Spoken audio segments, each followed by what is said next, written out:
Am I the a-hole for making it clear to my sister that my son won't be helping her with stuff?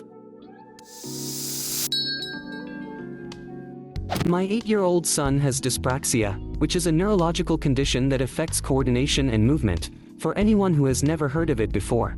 He struggles not to drop or break things, doesn't have good eye-hand coordination. He has always appeared clumsy, and while he does his very best to be careful and to take good care of things, he can't always prevent accidents, breakages, or spillages from happening. This is something my sister has expressed frustration about over the years. He was the type of toddler, and now kid, who will be eating or drinking something and it falls to the floor, or he knocks stuff over without meaning to because he's reaching for something else. It's not his fault. He does OT to help him and has done physio in the past to boost his strength. But there is no cure, he's just getting help to go through life. My son has broken many things because of his condition. If it belonged to someone else, we have always replaced it or paid for the damages. We also started making sure he used his own stuff, our stuff, to prevent this from happening, especially toys my sister's kids have. But his condition means he can't do everything other kids his age might be able to do. Now this is a huge problem for my sister. Last weekend my son spent the day with my parents while my wife and I were attending an event. My sister went to my parents and asked for my son to help her and her kids pack up stuff for their move, and my son said he couldn't help and he was sorry. My sister told him he's a big boy now and should be helping, but my son told her he doesn't do that kind of stuff. My parents told my sister to leave. She confronted me after this and asked me what I was teaching my kid when he won't help out family. I told her we're teaching him to work within his means and to not help out someone who will berate him for his condition, which she will do.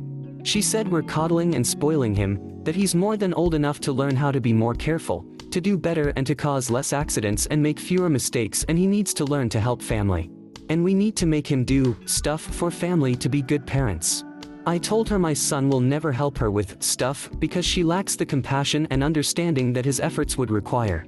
Her response was that it was an a-hole thing to say that he wouldn't help specifically her and that she's still his aunt and my sister and I'm supposed to be her brother.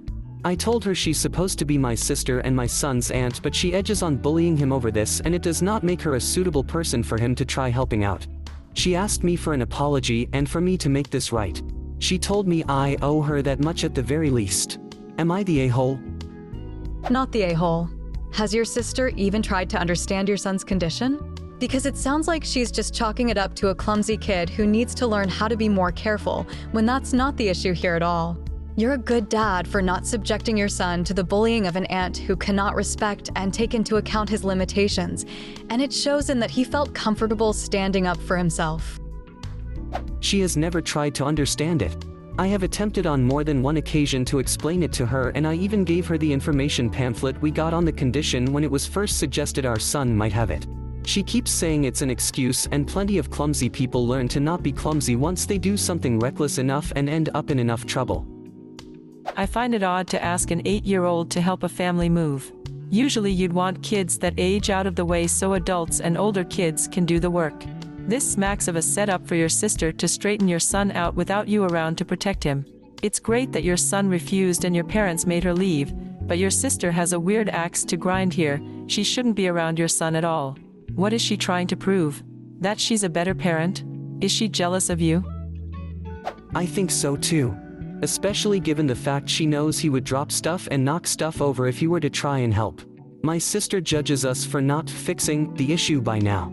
She refuses to acknowledge that even if you took away everything and made him sit in a corner for months at a time, he wouldn't become more capable of carrying out these tasks without a problem. This is a medical condition that will be with him for the rest of his life. She just thinks it's bullshit excuses because he's our only kid and we can't have more.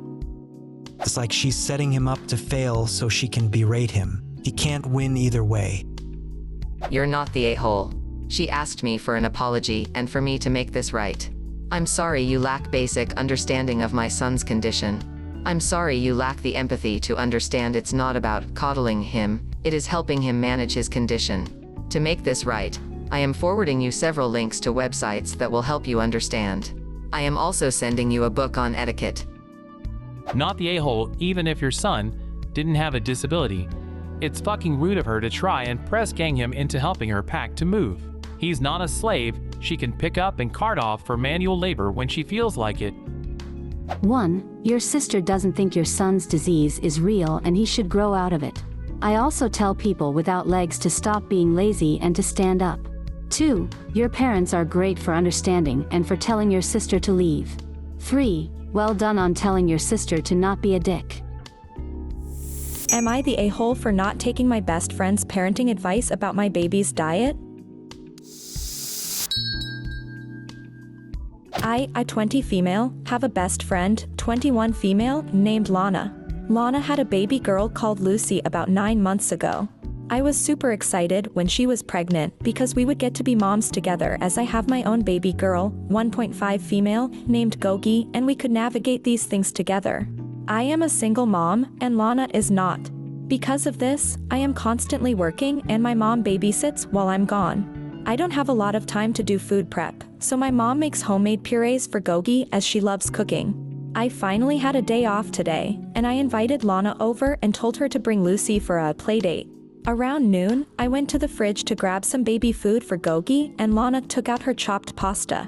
I was seating Gogi in her high chair, and Lana asks me why I'm feeding her soft food still. I tell her because she's a baby. She tells me Lucy doesn't even eat baby food anymore and will eat spaghetti with her.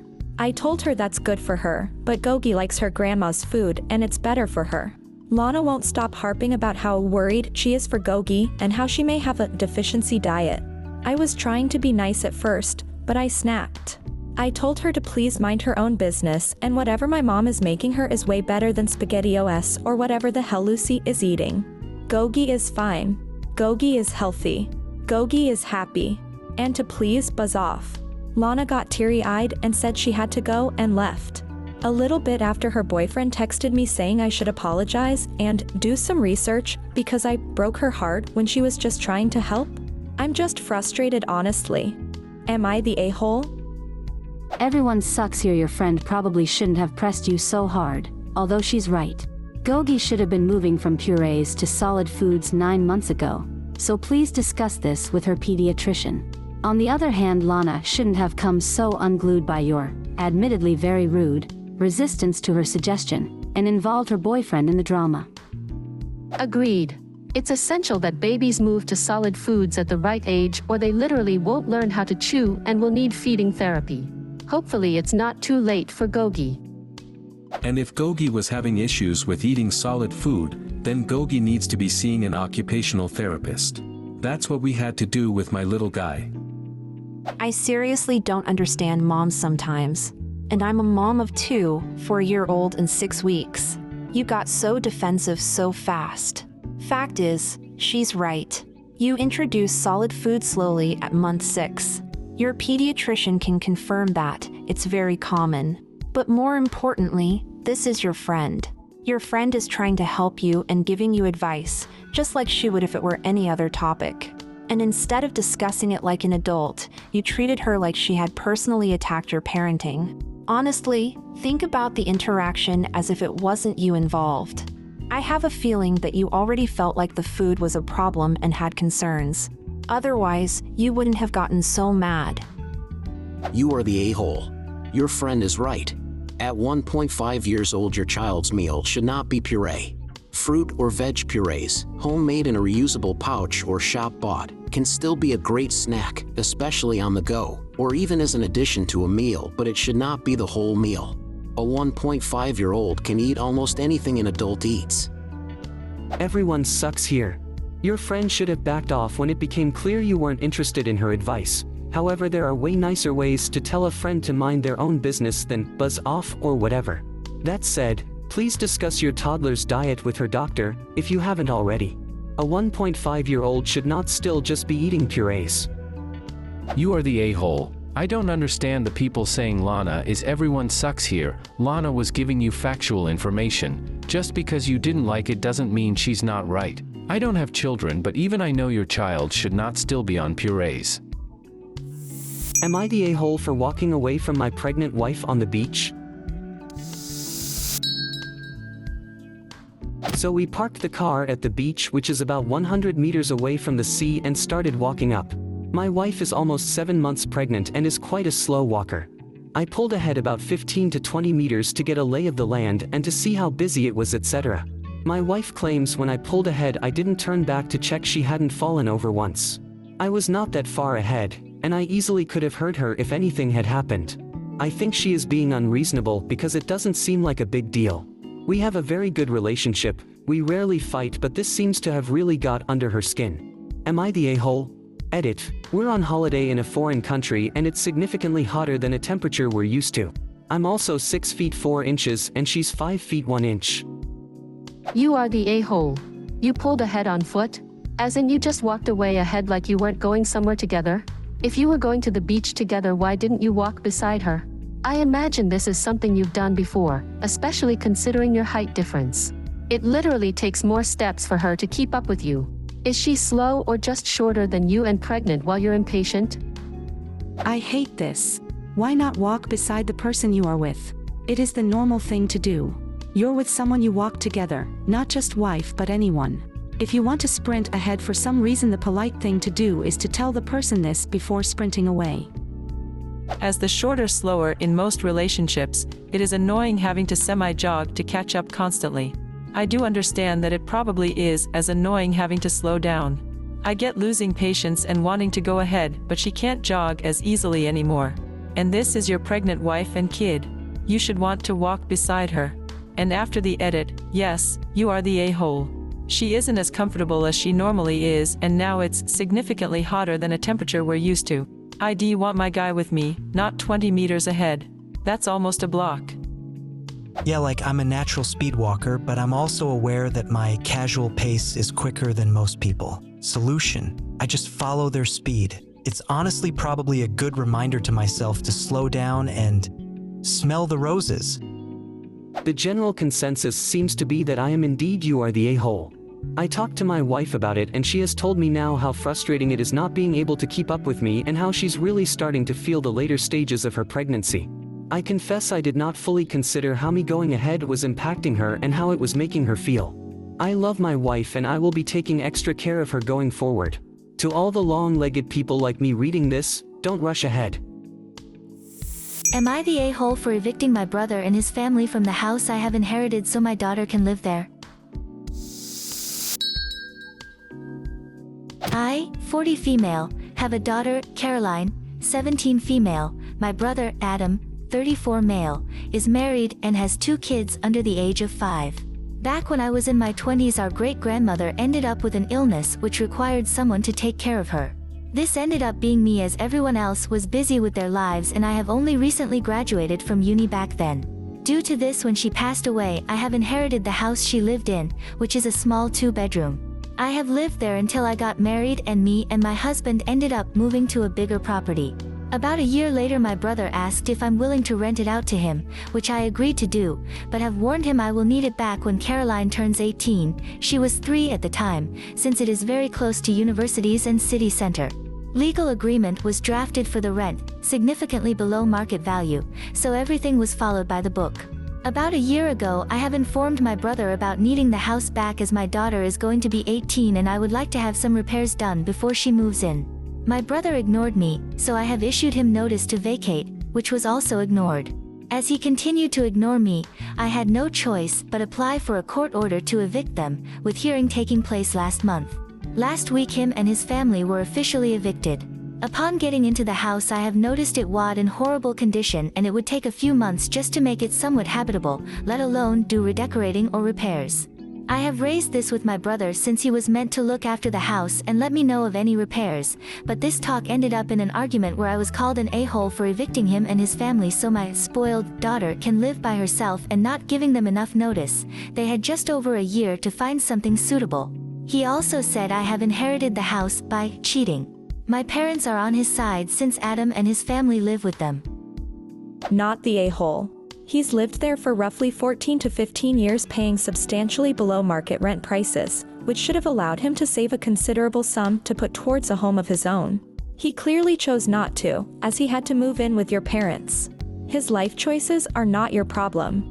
Regarding the state of the home, did you not visit him over the years and notice the deterioration? Or is there a revenge damage caused shortly before they moved?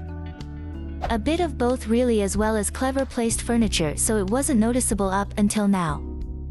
I would sue him for the cost of repairs. I understand that it might damage your relationship, but it sounds like he's already done that. You gave him notice 14 years ago as well as a 1-year reminder notice. You went above and beyond for him and he's acting this way, plus calling your daughter spoiled. It sounds like he's probably not going to act reasonably, so you might as well sue and recover what you can. Not the a-hole. But I don't know why you're raising the issue of repairs when you evicted him. That sibling relationship is clearly fractured, and I don't know what you're expecting to get from any conversation. So, Adam has known he had to move since your daughter was 3 and now she's 17, so that's a math problem. Math tells us that Adam has known for 14 years that he would have to move out of your house. In what Looney Tunes world is that not enough notice? Curious, was Adam just lazy and let the house fall into disrepair, or did he trash the house intentionally because you evicted him? I think the answer to both is yes. Not the a-hole. Your brother moving out was a condition from the start. He knew this was coming and had over a decade to prepare for this. Just speculation, but I'm thinking he thought you either wouldn't actually kick him out and wasn't expecting you to not be bluffing. Don't take what he said seriously. He is just angry because he is now living with the consequences of his inaction.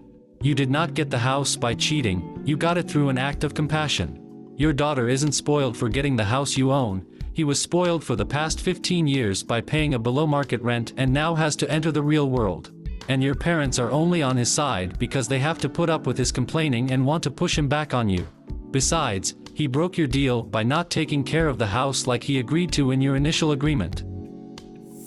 Am I the a-hole for telling my sister that I don't care about the baby she lost? I, 20 male, and my sister, 23, have been very close since she lost her baby. She lost the baby at the end of 2022, when she was about 5 months pregnant. Obviously, our whole family was shocked and very supportive initially. However, I really tried to help her through this and get her back on her feet, coming to her apartment to clean and cook her food. It also doesn't help that her baby daddy left shortly after. My sister was unable to work because of her depression, so my family would help chip in and pay her bills. She remained like this for about 7 months when my parents told her that they couldn't no longer support her, when all she does is lay in bed and smoke a lot, like 24/7, but they don't know that, and that she at least needs to look for a job. She lashed out and said she needs their support now more than ever. Regardless of them, I began to solely supporting her. Mind you, I still live with my parents and attending school. That brings us to last Friday.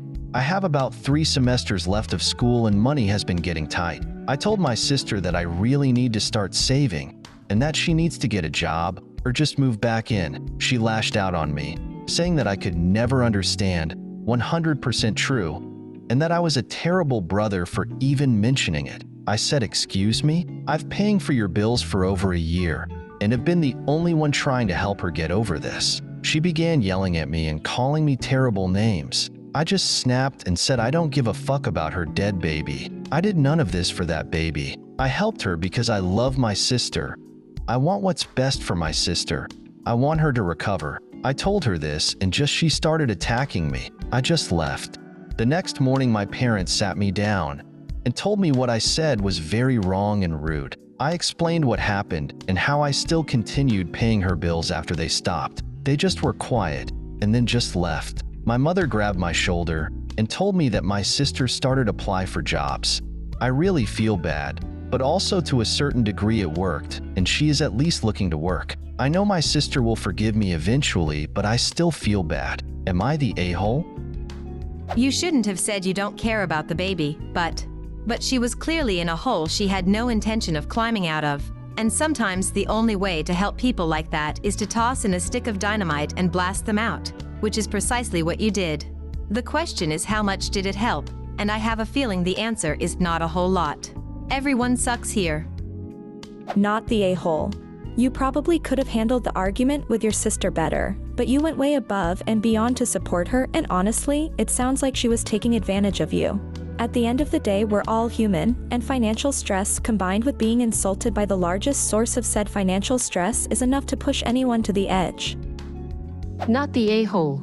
I've lost 4 babies, 2 sets of twins during fertility treatments with my husband. We have grieved for years, roller coaster of ups and downs. But no one else has ever financially supported us, taken us in or allowed us to wallow in our pain for too long. Nor have we allowed ourselves to do that. We are still grieving and probably always will, but we have to keep moving forward, too. What helped the most? Friends who would listen, journal writing, crying when I needed to, but I have always wiped my tears away when it was time to and gotten up to keep moving forward. That is imperative for recovery of a loss. You've been a great brother and your family should be proud of you. I hope they are. Sometimes, being blunt, however cruel, is the kick up the arse a person needs. Not the a-hole. I'm gonna go with not the a-hole. Before anyone comes for me, I lost a baby in 2009. I know how she is feeling. You can't expect anyone to pay your bills for you though, and with her attending therapy, like OP said in the comments, and still no progress being made after this long. It just seems like this is more being used as a crutch now. Op, you're not the a-hole for not caring about your sister's baby. It's hard for other people to love a baby that they never met. As the mom, we love that baby from the moment we get that positive test. You can't expect other people to do that though. You're kinda an a-hole for saying it to her, but I understand why you did. I hope your sister is able to get her life back together. She may need to seek a new therapist though. This one doesn't seem to be doing much. What do you think of these stories? Leave a comment and subscribe to the channel to see more interesting videos.